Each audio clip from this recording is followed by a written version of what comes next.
your employer brand, I mean, you should follow something rather similar because if you're just doing the same Mm, videos, the same day in the life every single quarter, every year, people are yep. going to tune out, right? Instead of going out there to get a vendor to help you with diversity, you're showcasing your people. Like for my full time gig, we're already about that, right? So we don't need to go buy that and tell a big story. We have a great story to share. You got to find your people who are natural ambassadors. People are already, without you prompting them and asking for any sort of help or whatsoever, they are sharing stuff on LinkedIn, TikTok, Facebook, whatever. And it's finding out, who those strong ambassadors are. In a lot of cases, people are like you and I are not building their personal brand, right? They're kind of waiting until things go bad with their current company and then they decide to work on that. Yep. The most impactful thing that they did was they had their CEO come out recently and say, "We trust our people." All right, ladies and gentlemen, and welcome back to another episode of the Leaders in Talent podcast. And I'm excited today to welcome Alex Hurd on the podcast. Alex is a global employer branding leader. He's the co-founder of EB Space, which is a community for global employer branding specialists. But Alex is also a well-known keynote speaker. And here we go. Alex has been named one of the 15 most inspiring employer brand leaders in the Southwest by Comparably, one of the 35 employer branding experts you should add and follow on LinkedIn, and you 100% should. He's been named one of the top 30 recruitment thought leaders you should follow, and Adway named Alex as one of the top 10 TA speakers out there. Alex, I am honored to have you on the podcast. Oh, thanks. I'm humbled by all that. I would add on to that. I'm an okay karaoke singer and traveler too. No top 10 yet, huh? No top 10 yet.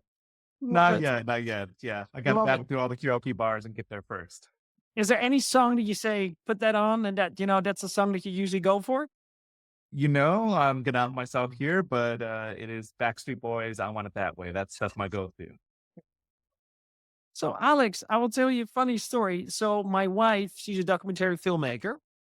And ever Uh-huh. since we've been traveling, we make a music video. So it's almost like a TikTok Nice. or like a music video. And in our last trip, we were at a big retreat with 60 other people, like group of entrepreneurs and their partners. And we recorded a music video, which was on the song of Backstreet Boys. So literally Nice. your current song, because it's such a great, energetic song that everyone knows. And we made Yep. this whole music video where 60 people participated in karaoke for the song. So Pretty awesome. Alex, I hear you. I hear you. I hear you. Hey, Alex, enough about the Backstreet Boys. We're going to be talking about employer branding. Surprise, surprise. Okay. Um, employer branding, right? And also, like, I'm going to throw in a lot of my own perspectives in here. Employer Sure. branding is this very intangible kind of like feeling. At least that's how I often look at it, and also how we talk about that into our company. But tell me a little bit more on like what employer branding is to you, and also why it's so important and why companies should invest in it. I think it's key. It is outside of your products and what you offer to people who are customers, consumers of your brand, the company. It is, the story of the people behind the scenes, right? The reason why they should work there, what you offer them. Because I think we've moved so far past like, salaries and benefits, but people are longing for a place where they belong, especially now with the way things have gone with diversity on a global level, especially here in the States. But it is what people, it's your reputation, it's what people really feel and think about you behind closed doors. Or if you don't want to wait for that to happen, you can head to your glass door or blind and find out exactly how they feel about you. Are you facing market volatility, need to hire quickly, or have a team that sits idle? Meet Matcher, your flexible recruitment and sourcing partner. Scale your recruitment capacity up or down without compromising on quality. Trusted by Booking.com, Miro, Heineken, Grammarly, and Deal, Matcher is the RPO disruptor making waves in Europe and the US. For scale-ups and corporates, Matcher covers engineering, go-to-market, and G&A roles. Visit Matcher.io to see how we can support you. That's MATCHR.io. What do you like? I'm diverting a little bit, but what do you think of platforms like Glassdoor and Blind? I think they're telling you the same thing that people will honestly give you on an annual survey, Mm. whether you action on that or not. But it's for some reason we want to throw money on these other platforms and say, hey, let's throw 50,000 here to see what we're already getting internally with our with our surveys and our data. So Yeah. it's interesting, but for some reason it's valued more when you spend money on it instead. But do you feel that those platforms are a true testament on company culture or how people feel about the company? They're so they're it's specific to, like, I wouldn't say it's for the entire company. It Yeah. is for, you have to look at exact like how where the person is coming from, right? Are they speaking from the engineering team that may be based in, let's say, Singapore? Okay, well that experience is unique to them, right? Because maybe that team is not the same one that works in the States or the UK. So it gives you some sort of idea what to expect, but then each team is different. Each experience is different.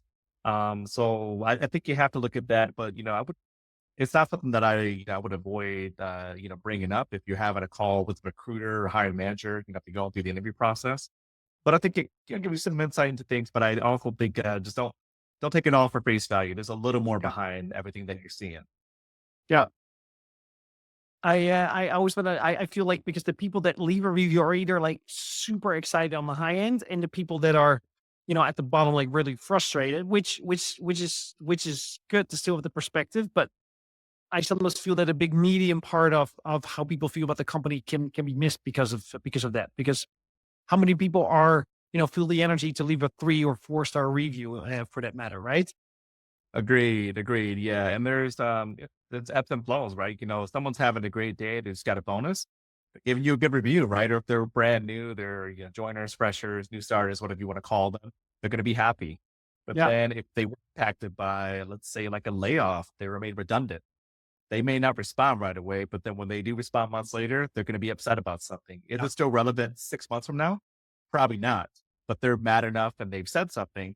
So if I'm a job seeker and I'm looking there, if I don't do my homework, I'm going to assume company A is pretty bad, right? And I'm not even going to know or dive into why they made the decision that they made. Yep. Hey, and then let's talk about the ROI. So what are some of the key metrics for you that you use to measure the ROI of employer branding? So for me, I would say it's on a little more mature level. I've had a chance to do this for several years, and just with the programs I've run. So I'm looking more at, okay, how can we help out with the time to hire, time to fill? What are the actual conversion rates? Because I'm nested in TA, right? So going to be a Yeah. little more leaning towards that side of the fence. Yeah. How are we lowering our reliance on job boards? So like the cost per applicant, cost per hire, but also, in that note, that's just when I go back to more of the marketing side. It's how are we changing the behavior and the patterns of the visitors who are coming to our career page, who are, looking at things, because I want to show that the employer brand work that we're doing is being activated. It's influencing those decisions, so that we're still going to need paid job sources, but it's not the top 5 or top 10. It's there, but that a lot of the organic stuff we're doing from a content marketing perspective, recruitment marketing, and just through our ambassadors has doing a lot of work for us and driving the majority of the traffic. Then it shows a huge ROI that, okay, hey, the brand's doing so much here. Like, we're still going to need to pay Mhm. these other vendors to get them Yep. to post like a LinkedIn or Indeed. You're not getting rid of them, but we're also not relying on them as much. We show a huge ROI there. So is it? So are you saying so for you, right? You predominantly look at can you lower external costs basically by having a strong employer brand? So candidates find Exactly. your company themselves and like wanna apply? Yeah, yeah. It's showing what more of what we can do internally, because I think when we are just we have the same problem with the rest of TA, that we're seen as a call center. And I Yeah. think to get around that is, and to fix it, not get around it necessarily, but to say, okay, well, we're a little more than that. Let's say if we have an outside maybe outside partners we're using for creative or something. Okay, why are we doing that? Let's not do that. Let's work with our creative marketing team internally, because if we do that, that's, whatever your savings may be, you may be saving 50, $60,000. And then, okay, instead of going out there to get a a vendor to help you with diversity, you're showcasing your people. Like for my full-time gig, we're already about that, right? So we don't need to go buy that and tell a big story. We have a great story to share. And when I look at that with every company I'm at, specifically the one right now, it's okay. We have diversity. Let's showcase our ERGs. Let's Yeah. showcase our stories. Each month, let's do something different. Yeah. So outside of that, it is the one big thing I love showcasing that we've been big on with my team is it's the video completion rate. And I think a lot of people talk about video. They talk about how amazing it is. They Yep. don't really dive into the details because it's great to have these products, but how can you show the value behind that? And in my opinion, if people are saying, they're watching over 50% of the video, you got something good, right? Whether it be a minute or 3 minutes, they're interested in that video. But you put all this effort into it, thousands of dollars if you're spending that much, and they don't even watch 50% of that video. Is it really worth it? Are you driving an ROI? Because Mm. I think maybe your video is not landing as well as you thought it would Yeah. have been. Yeah. Thought it would have landed. Yeah. Hey, and what kind of like tools and technology do you use to keep track of this? Are there any tools that stand out that you say, hey, this is something that's very helpful? Yeah, yeah. So I mean, you can't beat the native dashboards that you have with each of these tools, Yeah. whether it be the Meta products. TikTok is really good. Yeah. Google Analytics it's amazing when it comes down to things. You could break that down to a T. I don't see people talking enough about that. Also, if you have the ability to use tools such as Sprinkler or Funnel or Hootsuite. Those are a variety of Mm. options that will they give you, the ability to just report and to dive into like, the full the analytics of exactly what you're doing and how everything is performing. Because I think that is something that we always should be diving more into to show and just understand like is this working or not? If it's not working, let's reassess and do something different. But if it is working, how can we take probably these thousands of metrics that data points that we have and showcase that to our team, to our leaders and say, hey, this is why employer branding is working. I think that's something that we have to get better at doing. Yeah. Yeah. How often do you feel that a company needs to revisit their employer branding? Like, and tell me a little bit more about like that process or that thought process that goes into it. It's I would say you should be looking at that, at least every quarter, but Wow. it does Yeah. it does depend because you could have, let's say if you have an EVP in place and maybe EVP was pre-COVID, Yeah. and then, after that, maybe a quarter after that or half year after that, you all of a sudden have, okay, you're going back, people are going back into the office. Okay, that Yeah. changes your brand rather dramatically, right? And the message you're putting out there. But if you had built your EVP and your messaging prior to that or even after, to say, okay, hey, listen, there's factors we cannot control that are always going to be there. What do we want to focus on? And like with us, I would say that the nice thing about GoDaddy is our tagline is "You belong here," right? So Yeah. we don't have an EVP at the moment. That is something we are working towards, but we have our line there where it's like, okay, that doesn't, we were "You belong here" was not impacted by COVID. It's not impacted by in office, hybrid, or remote. You Yeah. belong here regardless of the case, regardless of the circumstances. You're welcome here to join us. Yeah. So that's something that, we've been good there. I think you're always, but if you're in terms of just revisiting your employer brand, like it's not just, I don't want to get people too lost. Okay, just go back and revamp the messaging every quarter, Yeah. revamp the EVP. One, that's expensive. It's very Yeah. time consuming, but it's more of, okay, what are the themes that you have, right? Because I think if you make it relatable, what's helped me out is if you look at a lot of the shows that we watch, like I've gotten back into Daredevil Reborn, is or Born Again, sorry. Yeah, Yeah. as a fan mess watch the type there, but they've come back with a new season and the whole Yeah. approach is different. So all these shows we watch, they have a new season every single time, right? So your employer brand, I mean, you should follow something rather similar because if you're just doing the same Mm. videos, the same day in the life every single quarter, every year, people are Yeah. going to tune out, right? There's nothing that's going to pull them back in and say, hey, I want to listen to these people. But, what we do here is we focus on, okay, like this week, we have an International Women's Day campaign. It is Yeah. something we're doing for the week, not a day, which is game changing. But on top of that, we're looking at what are some big things that people are doing, not just, okay, day in the life, but what are some impactful projects you're working on? So just like you have different seasons with TV shows, you have like different type of themes slash maybe seasons with these campaigns you have with your employer brand programs. And I think that's key. It gives people something different to tune into. Yeah. In terms of that process, right? Um, Looking at your employer branding, right? And you have smaller companies, bigger companies. When what are the signs or the early signs when you feels like, hey, this is not working for us anymore? Like we should get on under the hood, and maybe can you help me understand a little bit on the process, how you should be thinking of starting such a project, and getting it to succession? That's I know that's a big topic, but I'm curious about. Oh yeah, that's a fun loaded question there. But Yeah, yeah, yeah, yeah, yeah. I would say, a few areas you can look at when it comes to social. You Yeah. see a drop off of followers, maybe in key locations or audience segments that you Mm, had people, engaging with you before. As well as, okay, is engagement down on post? People still, are they resonating with your TikToks, your Facebook post or yep. LinkedIn? If not, probably a sign to revisit things.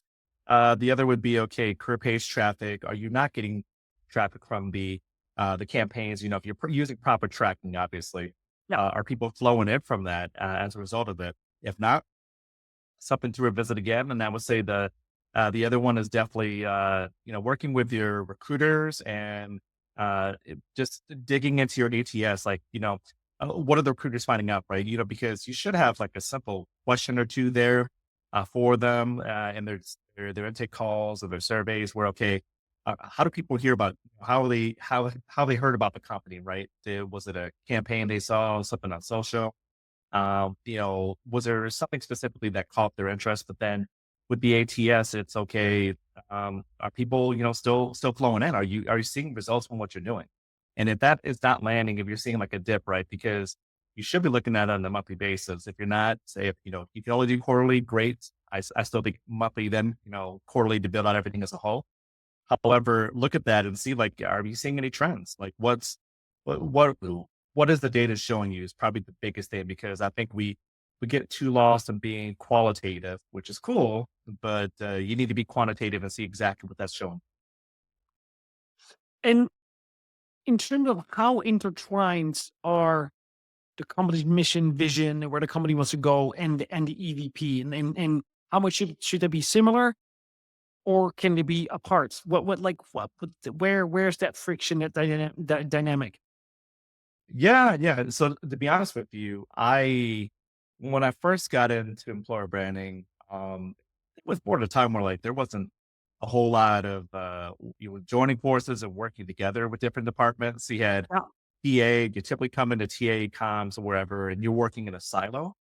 So your EVP is different. So my thoughts were, okay, EVP is different. Doesn't need to align with that.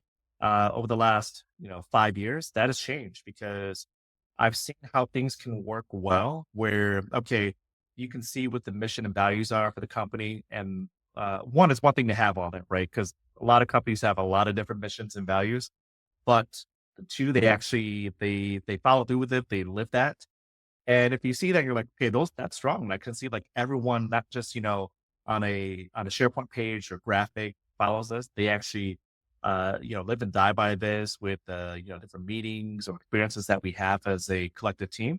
Well, okay, that's key there, right? I can make that work with the EVP, because then I'm not selling them on a lie when it comes to the proposition, because it's true. We do all these different things. It's just not communicated externally. So, your missions and values are typically always internal. You may showcase that on your career page here and there, but how do you showcase that and sell that to people, your future teammates, right?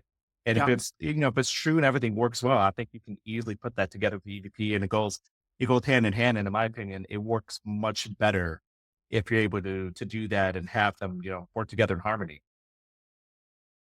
Hey, and in terms of employees, right?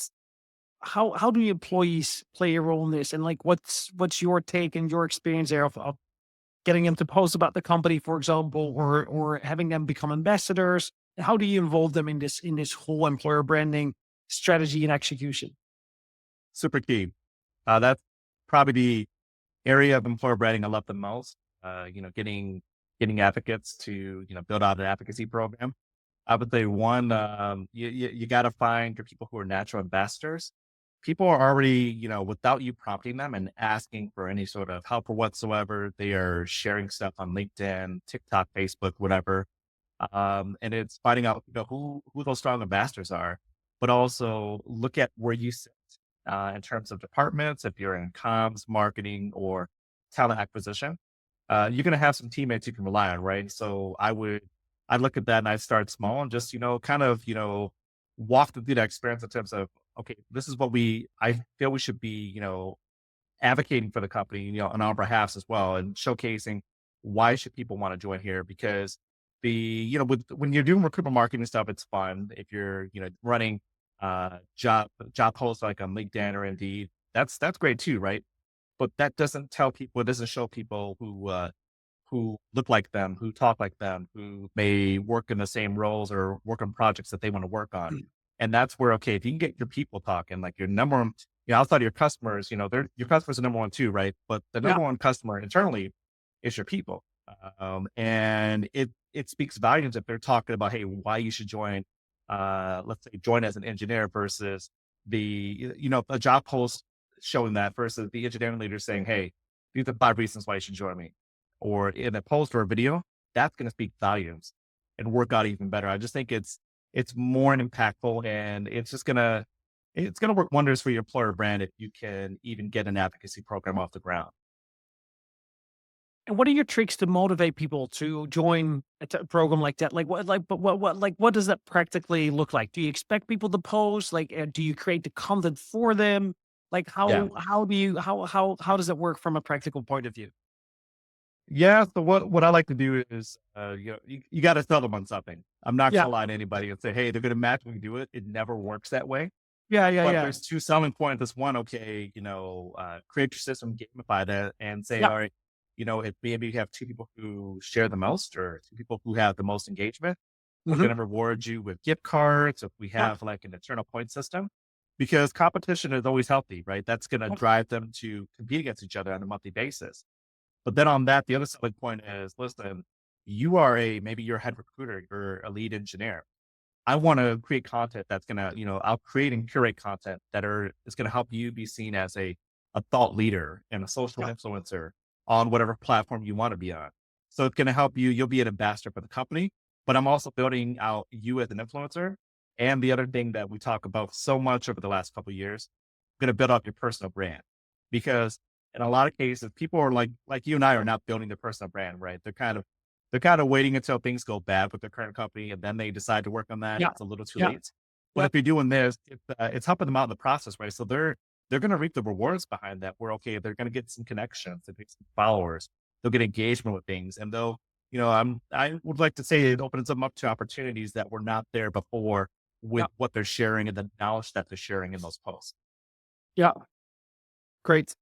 Hey, and how does employer branding play a role in turnover and employee engagements and retention? There's a lot of thoughts on that. I think we love to think that they have a huge impact on people staying or not. I think it makes people excited for part of the program, and they're featured on a video or a blog. But I can't say that 80 or 90% of the people stay because they were featured on TikTok. Because if they're, the truth is, if they're offered a boatload of money from another company, right? Yeah. Yeah. Amazing opportunity to maybe work remote or move to Amsterdam, Yeah. they're probably going. They don't care about being featured. So Yeah. I think we can play our part, but there's a lot of other factors that go into play that would keep them and retain them at the company. Yeah. Okay. No, that makes a lot of sense. And Amsterdam is an appealing offer, right? Like I've lived there for 8 years. It It's an is. appealing offer. It's an appealing It offer. is. Hey, in the age of AI, right? Content creation is easier than ever and can also like be Yeah. overwhelming.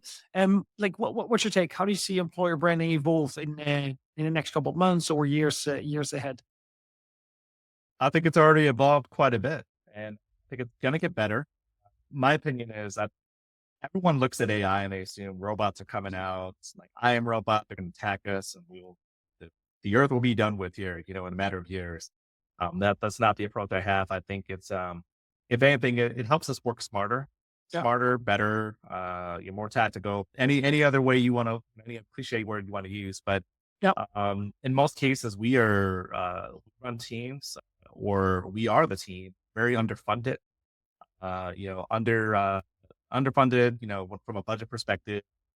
We are, we don't have enough headcount to work in some cases.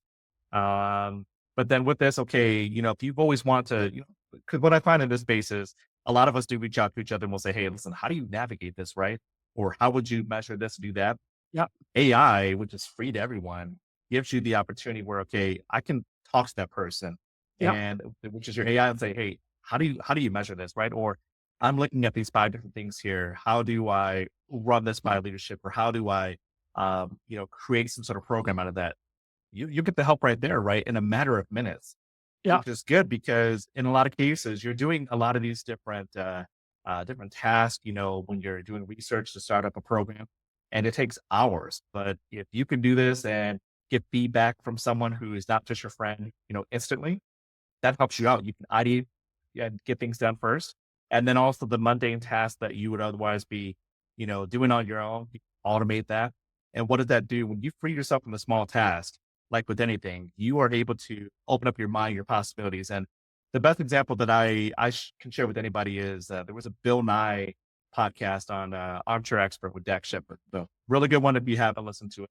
But if we think about phone numbers, right? Phone Yeah. numbers, we use so much capacity for our brains to remember them. Right Yeah. now, probably remember a few, but they all go into your contact list. The space of your brain is gone. So just so if you take that and you look at employer branding with a small task and things that would take a long time, you don't have to use that much brain power on that. But you're opening more space to be creative and strategic where you Yeah. cannot before. Yeah. Yeah. Yeah. So good. So good. Hey, and what advice would you give um, talent leaders who struggle to convince their executives the value of employer branding and why companies should invest in it? Give me a call. I'm happy to help you out. I will audit your What about stuff phone for you. numbers? And What about phone numbers? yeah, Yeah. yeah. You know where to Yeah. find me, phone numbers. Yeah, I'll share whatever I can. I'm on LinkedIn, but Yeah. no, there's just I can't put, I'm not in the game with percentages and all. There's experts out there, like James Ellis who can, talk to you for days about that. So I want a little more practical in my approach. I don't get too much into the data there, but I would say that it will definitely help you out. You got to give it. Don't just, if you're going to dive into employer branding, it is a more of a long term approach. Yeah. It is not something where you're going to go in and hire somebody, and within 3 months you see significant change. You got to give it some time. Let Yeah. it sit there in the oven, let it bake. But time and effort behind that, get everyone on board, and you will see some results. I would say, in at least, gosh, at least a year or so, if you're doing everything you should be doing. But each case is different. But I'm more the mindset. Okay, you have your employer brand out there, as others have said before. Where, okay, if you're hiring, you already have it out there, right? People associate that employer brand with your job post, your career page, your social channels, Glassdoor. Why not manage that? Yeah. Manage that and own that. Because we were talking before about Glassdoor and Blind. Well, if you take advantage, manage what you have and control what you have control of, you can change that. You can change the opinion of a job seeker. Okay, maybe they've seen bad reviews. Okay, but they have also seen all these different great things that this company's working on via their employer branding work. That's going to sway the decision, right? It's going to help them make a more informed decision versus anything. Instead of just looking at the one bad review and say, okay, I'm on to Google or Apple. Like you need something to Yeah. stand a chance against them. Hey, and what's an employer brand you look up to, or you're like, wow, that's that's something that you would see as one of the great user cases in terms of how a company presents itself. Uh, oh man, I like Spotify. Mm, And tell me why. they're always, design wise, they are always heads and tails above everyone else. Hmm. They don't, what they do well is they're not waiting for other people to come up with a cool design or a cool strategy. Like they just go out there and do that. Yeah. And then the most impactful thing that they did was they had their CEO come out recently and say, we trust our people. They're not kids. So We good. trust them to do their job. And It's very simple, right? yeah, Yeah, I think it, and that's why they work it's the fully best. remote. I Yeah, agree. I agree yeah, with you. No, no, we have, our approach here is quite similar as well. There's times where at GoDaddy we're okay, if you want to work out of an office, you can do that. If you're going to work remote, obviously it's based on your job, but we're not, throwing the hammer down on people and stuff like that. And we have extremely supportive leadership. But back to Spotify, it's quite simple for their CEO just to come out and say that. It becomes a billboard. You know, tons of earned media that comes out of that, just on that one line. That's huge. yeah. Cool, cool. Great example. Great example. Sure. Alex, what's the best way for people to connect with you? LinkedIn? LinkedIn or TikTok. I try to Oh, slice that's and right. dice. Yeah, slice and dice some of the podcasts I've been on and put on there, and see if there's any bites. So good, so good, so good. Well, I hope I'm gonna make my TikTok debut. I've once during COVID when my stepdaughter introduced us to TikTok. That was a time when TikTok really became Uh, popular. It yep. was the time when they were still doing the dances. I don't know if that's still a thing, but at the time that was very popular. And my wife and I were like, okay, well, let's create a TikTok account. Let's see if we can do one of these dances. And it was the first time that when we reviewed the dance that we recorded, we realized like, wow, we are old. We are old because it looked so poorly. And we looked at each other, it's like, wow, now now we understood what it's like when we grew up and we looked at our parents like, oh, this is so embarrassing. It's like we looked at ourselves like that. So that was my one and only video I ever did on TikTok. Let's see, we make this podcast to TikTok and get some virality going, Alex. No, let's do that. We'll definitely slice this up, and I can tell you, I will be using AI to do that, so we can have that done in a matter of minutes. But Great. sure, we can get this one to go viral. Then, What tool are you using? uh, Opus AI, Opus AI. OPUS. Okay, Yeah, very great. good. So if you see my stuff out that's on there, it's basically sliced up in 5 minutes, and it'll give you 10 different ones to choose from. Wow. Yeah, it's pretty wild how easy and how fast this goes these days. Alex, Exactly. thank you so much. Thank you for speaking on the webinar. Thank you so much You're for welcome. recording this podcast with me. Love your journey and especially how much you give back to the employer branding community as well. And happy to stay in touch. All right. Thanks.